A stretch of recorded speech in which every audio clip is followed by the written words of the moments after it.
Tipos de lenguaje.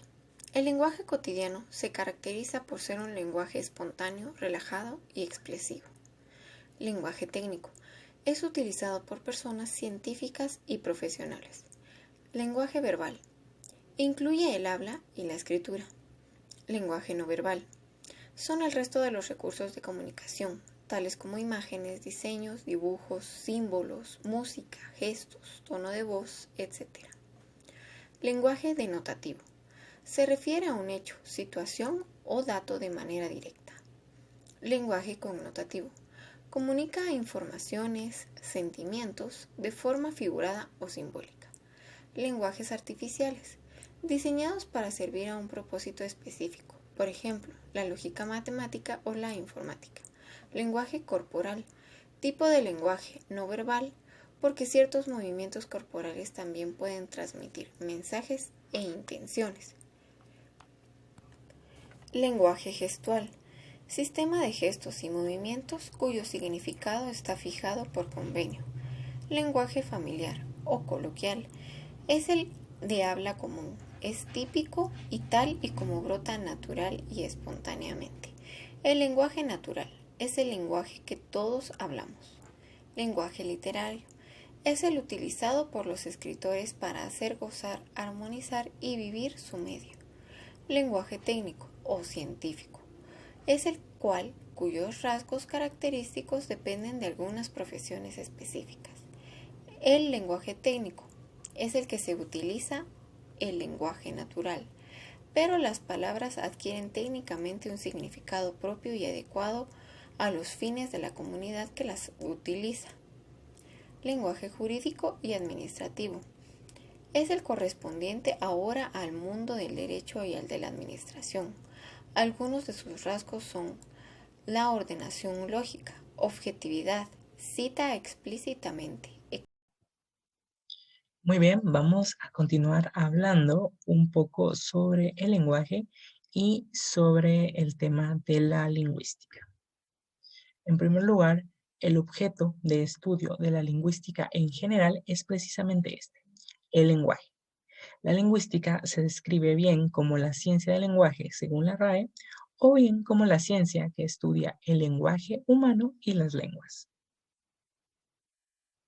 El lenguaje humano se trata de un conjunto de signos, tanto orales, corporales o escritos, que a través de su significado y su relación permiten la expresión y la comunicación humana. Ciencias relacionadas a la lingüística. Entre ellas podemos mencionar a la filología, que se encarga del estudio de los textos a través de los que se intenta reconstruir lo más fielmente posible el sentido original. De alguna forma podemos interpretarlo como los textos históricos que buscan ser descifrados para entender mejor cómo se comunicaban las personas de esa época. Luego podemos mencionar a la gramática, parte encargada de estudiar la estructura de las palabras y sus accidentes, cómo éstas se relacionan y forman oraciones. Luego tenemos a la semiología o a la semiótica, que ambas tratan los sistemas de comunicación dentro de la sociedad humana, estudiando las propiedades generales de los sistemas de signos. La etapa inicial de la lingüística surge en el siglo XIX bajo el nombre de comparativa, ya que dentro de ella se planteaba una teoría, pero también se analizaba la historia de una lengua, comparándola con otra. ¿Qué estudia la lingüística? Las estructuras fundamentales del lenguaje humano, sus variaciones a través de todas las familias de lenguas. Y por último, ¿qué busca? Busca el cumplimiento de un método científico para comprobar las teorías propuestas. Lingüística. La lingüística es la ciencia que estudia el lenguaje en el cual busca los orígenes, evolución, fundamentos y estructura con el fin de entender las diferentes lenguas, tanto antiguas como modernas. En los años 60 del siglo XX, el estructuralismo y el generativismo nacen para explicar la teoría del signo lingüístico, como el nuevo paradigma axiomático.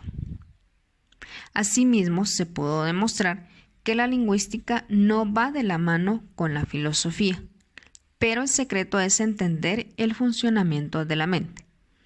La filosofía se centra en el estudio del lenguaje, en su historia y cómo se manifiesta en los escritos desde su aparición en el siglo XIX. La lingüística, en cambio, se centra en el lenguaje hablado y las otras formas en que opera durante toda su historia. Ambas ciencias son hijas de la gramática, y la gramática busca la esencia única e idéntica entre las lenguas.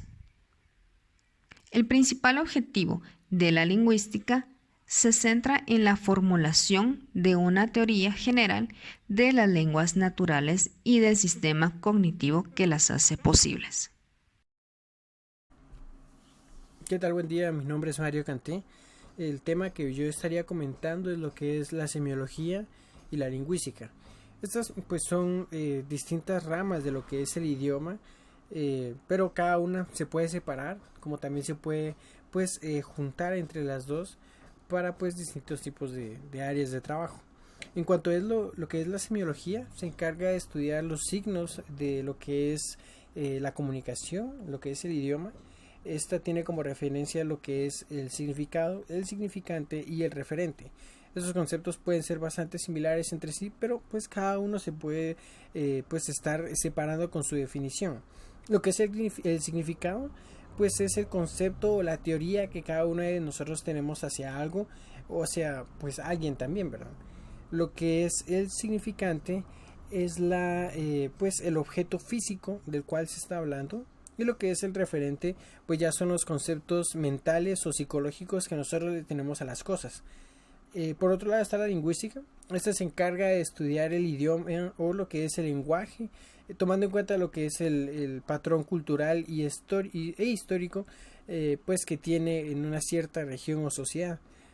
Si bien estas se pueden separar por su lado, pues estas también se pueden estar juntando, ya que pues el lenguaje es una serie de signos y como tal pues la semiología se encarga de trabajar en relación a los signos. En cuanto a lo que es la lingüística, esta estudia como parte de la pragmática lo que es el contexto social y cultural de las personas. Creo que esto es algo bastante importante de comentarlo, ya que pues muchas veces nosotros no logramos como poder desmembrar lo que es o lo que conlleva comunicarnos. Puede ser de que una especie de palabra en nuestros países pues tiene un cierto término, pero también en otro tipo de países, aunque muy vecinos seamos, va a tener otro tipo de concepto. E incluso pues ya una palabra, por ejemplo, aquí en Guatemala, pues para afirmar positivamente algo, se utiliza el término simón, algo más normal que se habla aquí en el país. Pero en Honduras este término simón sí se aplica a lo mismo como para afirmar algo, pero esto ya lo utiliza más lo que son las pandillas en esa área, ¿verdad?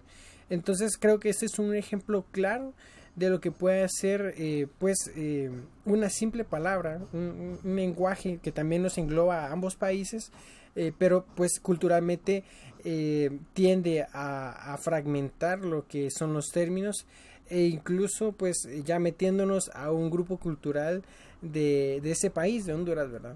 En cuanto a esto creo que hay que tener una cierta tipo de detalle con esto, porque pues si bien nuestro idioma puede ser bastante similar, culturalmente pues cambia, y también esto hay que analizarlo con respecto al contexto histórico. Creo que con esto muchas personas en la actualidad pues dicen es que pues ciertos idiomas se están perdiendo, y sí, así es, pero en la antigüedad también pasó, varios idiomas se perdieron, varias formas de cultura, no solo en cuanto al idioma, sino también en cuanto a imágenes visuales, que pues esto también conlleva la semiología, ¿verdad? Lo que son colores, signos, que aquí actualmente pues se utiliza, por ejemplo, los semáforos, lenguajes de seña, no solo por medio del habla, sino también por imágenes visuales u otro tipo de hablas que utilizan más que todo las personas con capacidades especiales, ¿verdad? En su momento pues también estuvieron este tipo de lenguajes que actualmente ya no se hacen.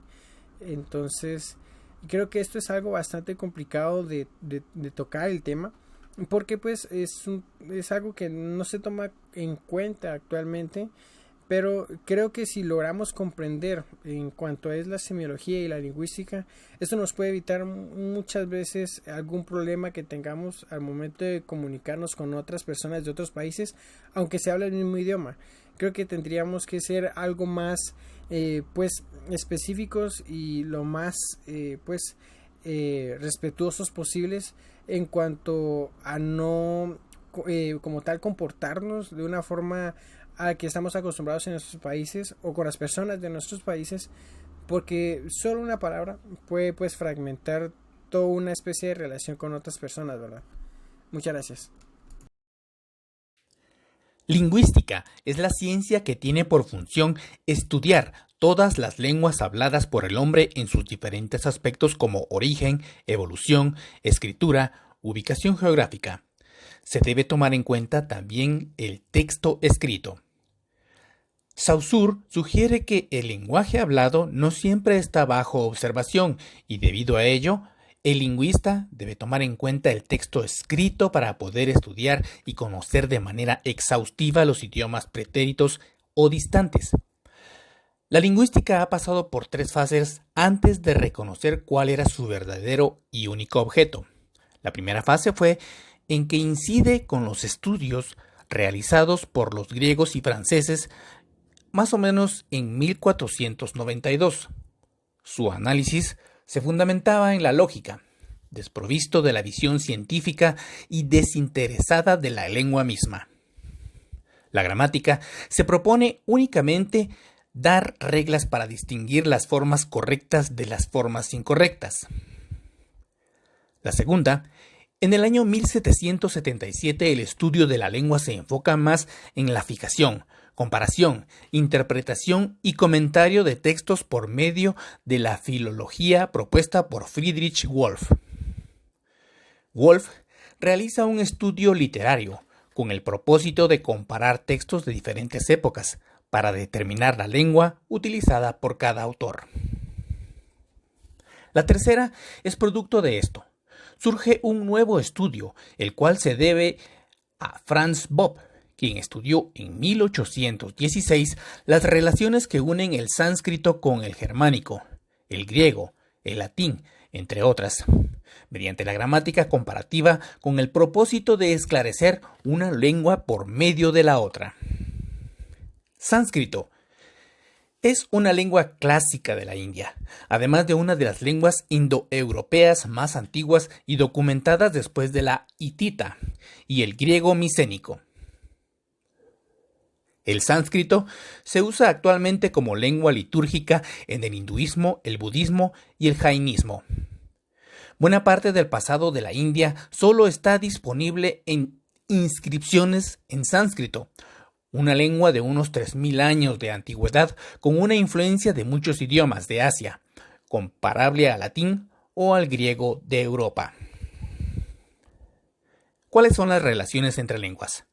Bob no tiene el mérito de haber descubierto que el sánscrito es pariente de ciertos idiomas de Europa o de Asia, pero fue él quien comprendió que las relaciones entre lenguas parientes podían convertirse en la materia de una ciencia autónoma. Aclarar una lengua por medio de la otra, explicar las formas de una por las formas de la otra.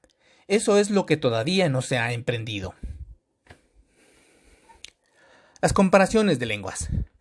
Posteriormente surgieron otros lingüistas, pero fue William Whitney, en 1875, quien realizó una perspectiva histórica para dar resultados de las comparaciones realizadas por los estudiosos que le antecedieron. ¿Por qué se hace esto de comparar? ¿Qué significado tiene o cuál es su propósito? ¿Cuál es la naturaleza de objeto de estudio? Es así como en 1916 Ferdinand de Saussure explica que la materia de la lingüística está constituida en primer lugar por las manifestaciones del lenguaje humano, ya se trate de pueblos salvajes o de naciones civilizadas, de épocas arcaicas, clásicas o de decadencia, teniendo en cuenta en cada periodo no solamente el lenguaje correcto o el bien hablar, sino todas las formas de expresión. Además, identificó el lenguaje articulado. Saussure asimismo detalló las tareas de la misma, la lingüística: hacer la descripción y la historia de todas las lenguas que se puede ocupar, lo cual equivale a hacer la historia de las familias de lenguas y a reconstruir, en lo posible, las lenguas madres de cada familia. Buscar las lenguas que intervengan de manera permanente y universal en todas las lenguas y sacar las leyes generales a que se puedan deducir todos los fenómenos particulares de la historia. También debe deslindarse y definirse a ella misma. Las isoglosas es el término introducido en la ciencia del lenguaje por la geografía lingüística. Designa en primer lugar la línea ideal que abarca los asuntos lingüísticos comunes de cierto territorio. También en el tiempo como lineal y línea ideal que abarque los actos lingüísticos comunes de cierta época o de más épocas. Las isoglosas se entienden como una línea imaginaria que divide un territorio y muestra dos áreas, a cada uno de sus lados, que concuerda en algún aspecto del uso lingüístico, pero que demuestran diferencias en otros. Lingüística y comunicación. La función básica, función vital, es intrínseca al ser humano. Esa es la lingüística. Es necesaria para las relaciones sociales y humanas.